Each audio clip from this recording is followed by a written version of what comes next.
More about this, we go to London to speak with Andrew Feinstein, author of The Shadow World: Inside the Global Arms Trade. He's working on a film version of the book. Feinstein's a former member of the African National Congress and member of Parliament in South Africa. We welcome you to Democracy Now! As we are now in this aftermath of the massacre at the elementary school in Connecticut, Andrew Feinstein, and after a week, the NRA spoke out, saying that every school in America should have an armed guard. What is your response? To be quite honest, observing the response of the NRA to this awful tragedy from a distance, from outside the United States, it seems inexplicable. It verges on the crazy to suggest that the best way to deal with a bad guy with a gun, as Mr. Lepierre put it, is to have a good guy with a gun, completely loses sight of the real picture, which is to ensure that the bad guy, as he calls him, doesn't have access to the gun, which to someone like myself, who researches now for over 12 years the global arms trade and spends a lot of time in the US, seems common sense, seems so obvious. But the NRA seems to be part of a massive group of vested interests that don't want to see any change to the status quo because it's a multi-trillion-dollar business.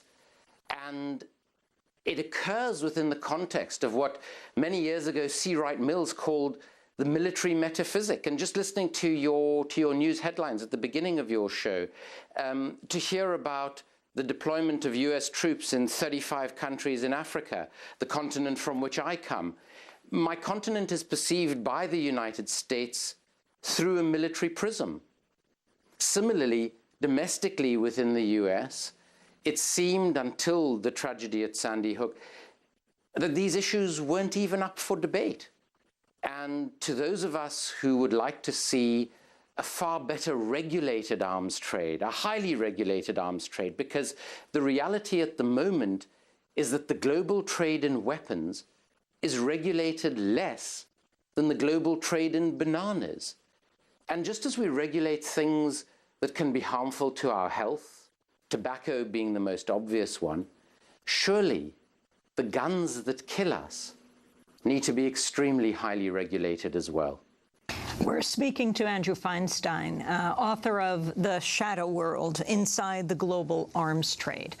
This is Democracy Now! We'll be back with him in a moment. I've been waiting for something to happen for a week or a month or a year, with the blood and the ink of the headlines and the sound of the crowd in my ear.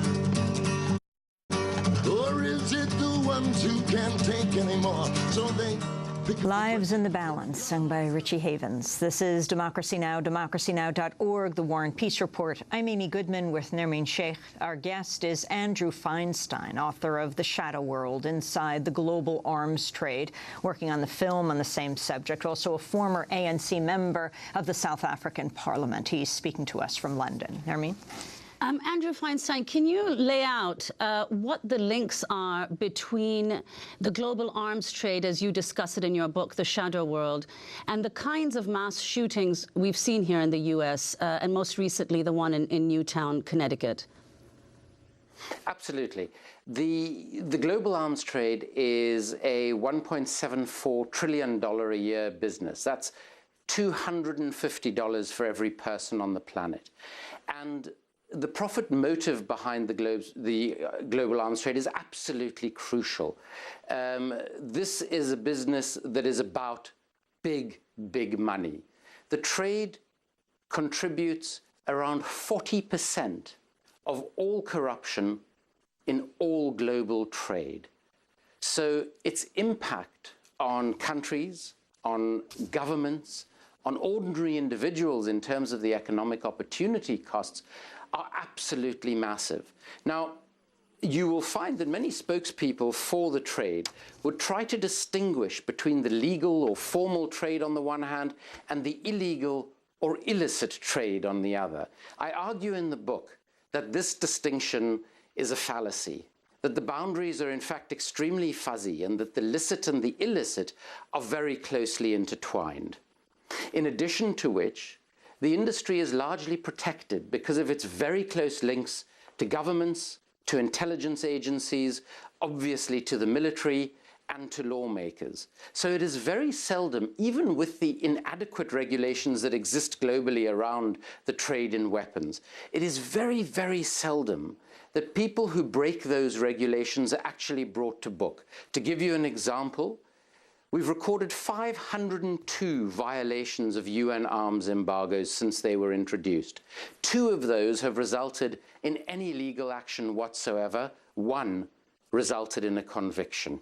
Now, the situation that pertains at a global or international level has very many similarities with the domestic situation, particularly in the US. Because let's bear in mind while discussing this, that the US buys and sells almost as much weaponry as the rest of the world combined. So what happens in the US is going to have enormous impact on the rest of the world. And what happens domestically in terms of the ownership of weaponry within the US really does, as I say, reflect the global trade in arms, in that we see it's a $3.5 billion a year industry, and here we're talking about smaller weaponry, about handguns, about assault rifles, semi-automatic weapons, the sorts that are used in the tragedy at Sandy Hook and all of the others that we've seen over the years throughout the US. But the NRA, the gun sellers, the gun users, seem to be afforded an extraordinary level of protection by government, by law enforcement authorities, just as happens on the global level. And part of this is because of the revolving door of people between, for instance, the NRA and government. Recent figures suggest that 15 of 28 officials in the NRA came from, lobbyists in the NRA came from important positions within government dealing with some of these same issues. So that the sorts of decisions being made by government are being informed disproportionately by those who want guns to be unregulated, by those who are making massive profits out of the suffering of the victims of gun crime. Andrew Feinstein, can you talk about some of the people whom you discuss in the book, who are some of the key involved in global arms trade? For instance, Prince Bandar bin Sultan, who was the Saudi ambassador to the US and is now the head of intelligence in Saudi Arabia. Absolutely. Let's use 2 examples. Prince Bandar would be the perfect example. Prince Bandar, while ambassador to the US, was used by the Saudi government to negotiate a wide range of arms deals around the world, which included the biggest arms deal in history, a deal called the Al-Yamamah deal between the United Kingdom and Saudi Arabia, worth 43 billion British pounds. Around 6 billion pounds of bribes were paid on that deal alone. Over 1 billion pounds of those bribes flowed through Prince Bandar's accounts that were held in Riggs Bank in Washington, D.C., as it then was. Bandar describes a 15-minute conversation with then British Prime Minister Margaret Thatcher, in which he says he told the Prime Minister that the Saudis had certain special needs. The Prime Minister said she fully understood that, and that was the end of the negotiation, the easiest negotiation he's ever had for an arms deal. Prince Bandar has effectively acted as bagman on all sorts of international arms transactions, going back to the Iran-Contra imbroglio of the Reagan administration up until fairly recent times. Bandar today, as you mentioned, is head of state intelligence, state security in the Saudi government, which is not only a position of massive influence on the levels of human rights abuses and repression that is conducted by the Saudi state, but is also crucial to the military role that the Saudi state plays, particularly in the Middle East, and particularly on behalf of the United States of America, which is why the Obama administration is in the middle of negotiations for a new arms deal with Saudi Arabia totaling $60 billion. Now, let me give you one other example very quickly, and that's the example of Victor Bout, the Russian arms dealer sometimes called the Merchant of Death. Bout now sits, quite correctly in my opinion, in a jail in the United States.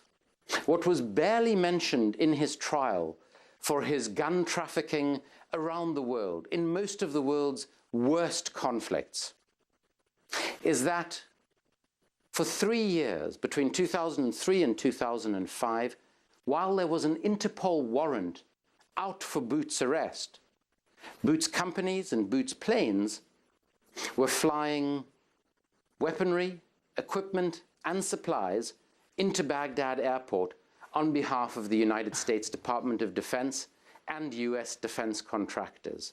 Now, this is why I say the legal and illegal trade in weapons are inextricably intertwined, and Bout is just perhaps the best-known example of literally hundreds, if not thousands, of arms dealers around the world who play these duplicitous roles and who work on behalf of not only some of the world's worst warlords, but also the world's most powerful governments. Andrew Feinstein, Victor Bout is known as the Merchant of Death for running what the UN and the U.S. say was an intentional arms trafficking network, an international arms trafficking network.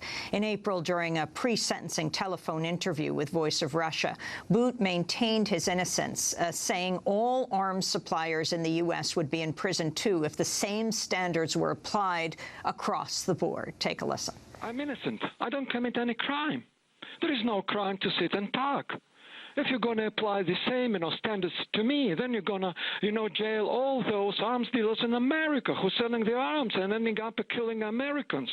They are involved even more than me. That was Victor Bout speaking from jail. Andrew Feinstein. The reality of what Bout says is that what he was doing was breaking laws where they exist. He broke countless UN arms embargoes. The situation in the US is that many arms dealers, either Americans or working for the American government, American defense contractors, similarly break many arms laws around the world. A particular reading of the US government's own arms exports policies would suggest that because of the human rights violations that are recorded annually in Saudi Arabia, the United States itself shouldn't be selling weaponry to the Kingdom of Saudi Arabia. But as I mentioned, we're in the process of a $60 billion arms deal between the US and Saudi Arabia. In terms of US arms dealers, the regulations are, in my opinion, minimal. Many of those regulations themselves are violated by people transacting in weaponry across the US and across the world. Who are those who face justice, like Victor Bout? Who are those who don't? Bout, as I've mentioned, was protected by US authorities and US intelligence agencies for a significant period of his career, selling arms into Liberia, into Angola, into the Democratic Republic of Congo, etc., etc. Similarly, many dealers in the United States itself who transgress laws, minimal as they are, very seldom face the legal consequences of their actions, which is one of the reasons why the domestic situation in the US mirrors the global situation in the rest of the world. And the only way to address this, the only way to keep our children safe in schools like Sandy Hook and around the country and around the world, is if, in the biggest buyer and seller of weaponry, the United States itself, there is meaningful, strongly enforced regulation that ensures that people who do have access to extremely dangerous weaponry, and the vast majority of it is extremely dangerous, have extensive background checks, are monitored on an ongoing basis, and I would suggest that the weaponry itself and the ammunition should be tracked at all times. Andrew Feinstein, I want to turn to NRA Chief Wayne LaPierre again. He testified earlier this year at the United Nations opposing the Global Arms Treaty. The NRA is the largest and most active firearms rights organization in the world, with 4 million members who represent 100 million Americans who own firearms.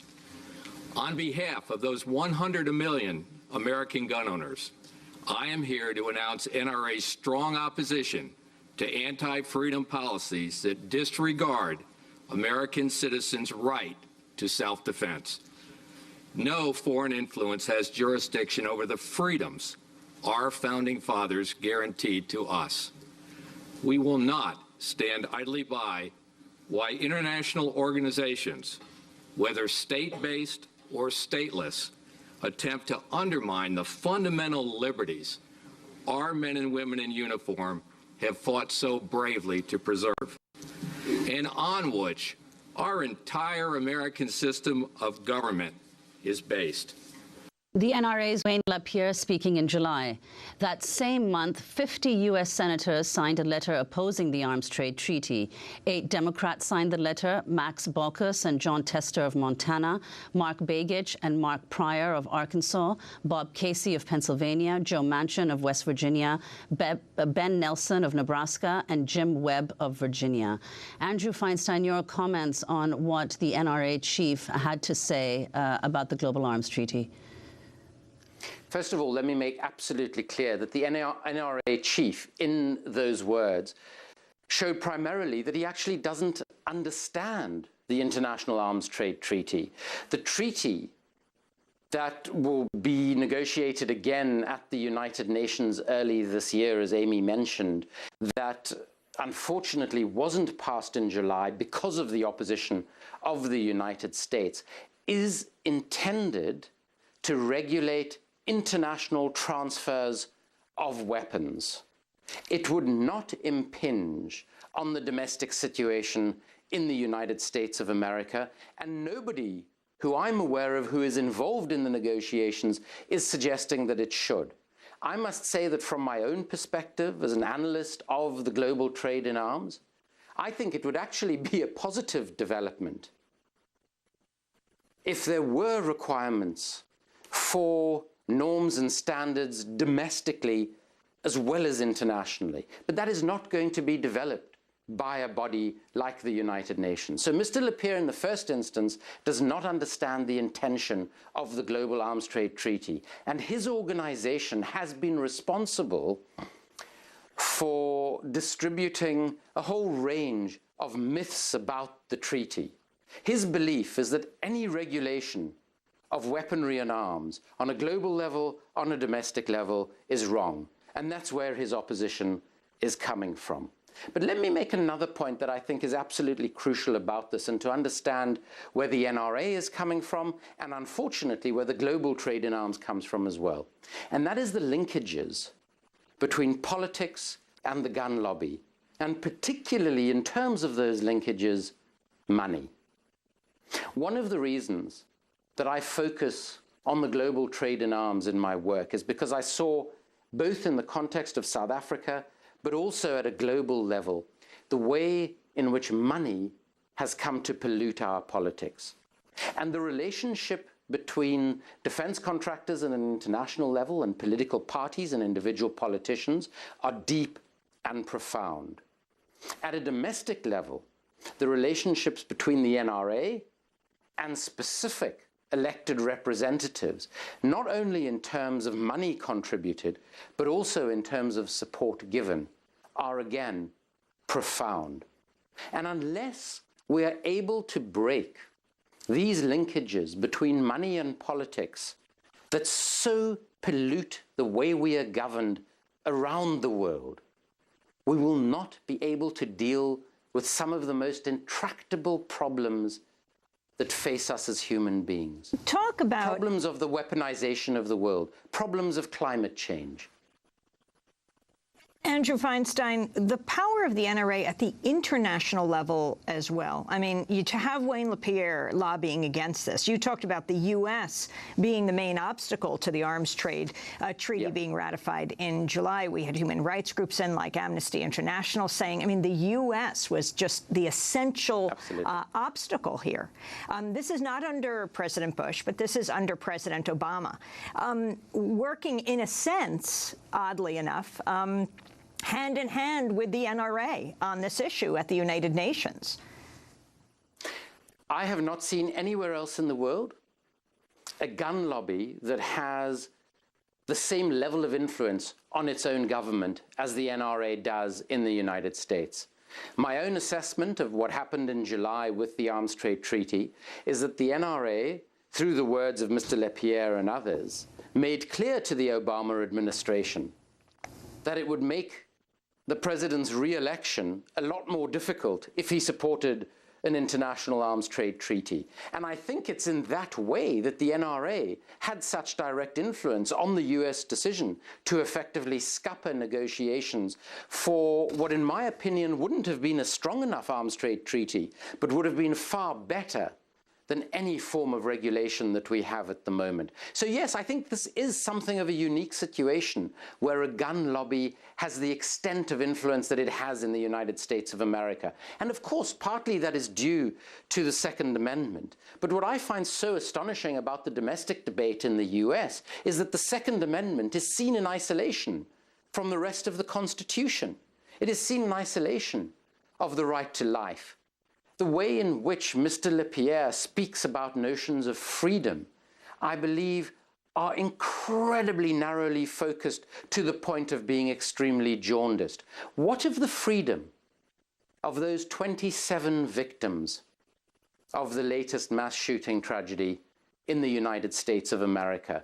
Because of the freedom of the killer's mother to hold in her house the absurd number of highly dangerous weapons that she did, not just the freedom, but the right to life of those 20 children and 7 adults was taken away from them. So the Second Amendment must surely be understood within the context of the overall US Constitution. But the political debate in the country, again, speaking as an observer, as someone who observes it from the outside, the tone of the debate is again unique. This desire, this right to bear arms, with so little thought given to the consequence of the hundreds of millions of Americans who are negatively affected by that right. Andrew is something Feinstein, that strikes the rest of the world as extraordinary. How interlinked is the NRA, the National Rifle Association, with the weapons manufacturers, financially, politically?